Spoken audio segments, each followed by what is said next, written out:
Effective communication. Effective communication का 11वां part है, 11वां हिस्सा है। Norms and experiences. Norms and experiences, इसका मतलब हुआ मानदंड एवं अनुभव। मानदंड एवं अनुभव। A norm relates to a rule, a pattern or an authoritative standard. Authoritative standard. एक मानदंड का संबंध एक नियम, प्रतिरूप अथवा शासकीय मानदंड से होता है। अब जो नियम होता है उसमें डूज है, डोंट्स है, यानी क्या करना है क्या नहीं करना है।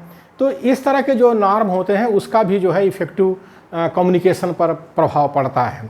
इफ़ेक्टिव कम्युनिकेशन पर उसका प्रभाव पड़ता है, क्या करना है क्या नहीं करना है। It is also understood as the ordinary or most frequent value or state. इसे साधारण अथवा बहुत ज़्यादा प्रयोग में आने वाले मूल्य अथवा दशा के रूप में समझा जा सकता है। नॉर्म को समझा जा सकता है। Every business or profession normally adopts and articulates such norms or standards. प्रत्येक कारोबार अथवा व्यवसाय साधारणतया ऐसे मानदंडों को अपनाता एवं जोड़बंदी करता है। यानी डूज एंड डोंट्स, यानी क्या करना है क्या नहीं करना है। तो कारोबार कोई भी हो, कोई व्यवसाय हो, सभी जो है मानदंड को अपनाते हैं कि क्या करना है क्या नहीं करना है। आर्टिकुलेट माने जोड़बंदी को ये सब अपनाते हैं। तो उसका जो है इफ़ेक्टिव कम्युनिकेशन पर उसका प्रभाव पड़ता है। Based on their past experiences people may categorise communicators and communications as boring speakers,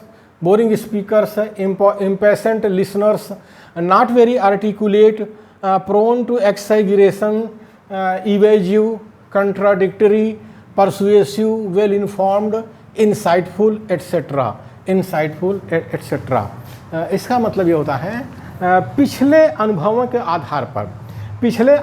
के आधार पर लोग संप्रेषक और संप्रेषण को वर्गीकृत करते हैं। पिछला जो लोगों का अनुभव है, क्योंकि संप्रेषण तो होता रहता है, तो पिछले जो अनुभव हैं उसके आधार पर लोग संप्रेषक जो कम्युनिकेटर है उसको, और संप्रेषण माने कम्युनिकेशन को वर्गीकृत करते हैं। जैसे कि वक्ता उबाऊ है। बहुत से स्पीकर होते हैं जो बड़ा पॉपुलर होते हैं लोगों के बीच में, बहुत से ऐसे वक्ता होते हैं जो कि उबाऊ होते हैं। तो लोग पिछले अनुभव से उनको जांच पड़ताल करते हैं।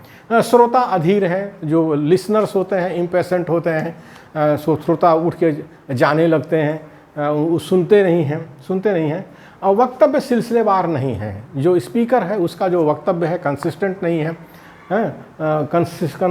नहीं है, आर्टिकुलेट नहीं है, और है फालतू बढ़ा चढ़ा रहा है। यानी जो स्पीकर है, कम्युनिकेटर है, वो इन्फॉर्मेशन को फालतू इधर उधर करके उसको बढ़ा रहा है। कपटपूर्ण मतलब इवेजिव है। प्रेरक मतलब जो है परसुएसिव है। विषय सामग्री की अच्छी जानकारी है अथवा व्यवहारिक है। जो विषय सामग्री है वेल इन्फॉर्म्ड है कि नहीं है, और व्यवहारिक है मतलब इंसाइटफुल है। इंसाइटफुल जो है वो व्यवहारिक है, इत्यादि नहीं।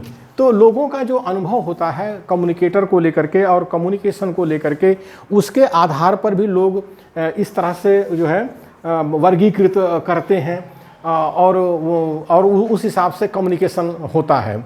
अब जैसे कोई वक्ता उबाऊ है तो लोग उसकी बात जल्द नहीं सुनते हैं, और श्रोता अधीर हो जाता है। अधीर मतलब इम्पेशेंट हो जाता है, वो उठ के जाने लगता है। और वक्तव्य अगर सिलसिलेवार नहीं है तो वो भी जो है लोगों को कम्युनिकेट नहीं कर पाता है। फालतू आप किसी चीज़ को बढ़ा चढ़ा कर आप बता रहे हैं तो उसको भी लोग सुनना नहीं चाहते हैं। आप कोई चीज़ बता रहे हैं और फैक्ट्स को छुपा रहे हैं, तथ्यों को छुपा रहे हैं, तो उसको लोग कहेंगे कि ये जो है कपटपूर्ण व्यवहार कपट कर रहा है। यानी जो बताना चाहिए वो नहीं बता रहा है, फालतू चीज़ें बता रहा है। प्रेरक है मतलब कि परसुएसिव है, मतलब कि ऐसी चीज़ें आप बता रहे हैं जिससे उनको प्रेरणा मिलती है। विषय सामग्री की अच्छी जानकारी है, वेल इन्फॉर्म्ड है, उसने अच्छे कम्युनिकेटर ने अच्छी तैयारी की है। तो इन सारी चीज़ों का जो है असर पड़ता है, कम्युनिकेशन पर असर पड़ता है। और ये इनसाइटफुल है, मतलब व्यवहारिक है कि नहीं है, कि केवल बिल्कुल सैद्धांतिक बात हो रही है, इसको हम व्यवहार में इस्तेमाल नहीं कर सकते हैं। जैसे आजकल एक चर्चा चल रही है, बाबा साहब अम्बेडकर जो हैं ये सुप्रीमो थे कि नहीं थे। लोग कहते हैं कि सैद्धांतिक स्तर पर तो बाबा साहब थे, लोकतंत्र को मानते थे सिद्धांत के स्तर पर, लेकिन जब व्यवहार के स्तर पर आते थे तो वो सुप्रीमोगिरी करते थे, संगठन में तानाशाही फैलाते थे। ये भी एक जो है चर्चा का विषय बना हुआ है। तो ये भी इफ़ेक्टिव कम्युनिकेशन में काम करता है कि व्यक्ति सिद्धांत में क्या कह रहा है और व्यवहार में उसका क्या इस्तेमाल कर रहा है, यानी उसकी कथनी करनी में उसका क्या फ़र्क है। अगर कथनी करनी में फ़र्क है तो फिर उसका जो कम्युनिकेशन है उसका असर नहीं होगा। जैसा हमने अभी बताया, बाबा साहब के बारे में बताया कि ये अच्छा खासा संगठन बनाने को लेकर के बाबा साहब का गलत इस्तेमाल हो रहा है। यानी संगठन में लोग जो है सुप्रीमोगिरी कर रहे हैं, तानाशाही कर रहे हैं, लेकिन वो नाम ले रहे हैं बाबा साहब के। बाबा साहब ऐसा करते थे, तानाशाही करते थे, तो हम भी संगठन में तानाशाही करेंगे। तो इन सारी चीज़ों का जो है जो प्रभावकारी जो संप्रेषण है, यानी इफ़ेक्टिव कम्युनिकेशन है, उसके ऊपर असर पड़ता है। तो इन सारी बातों को हम लोगों को ध्यान में रखना चाहिए,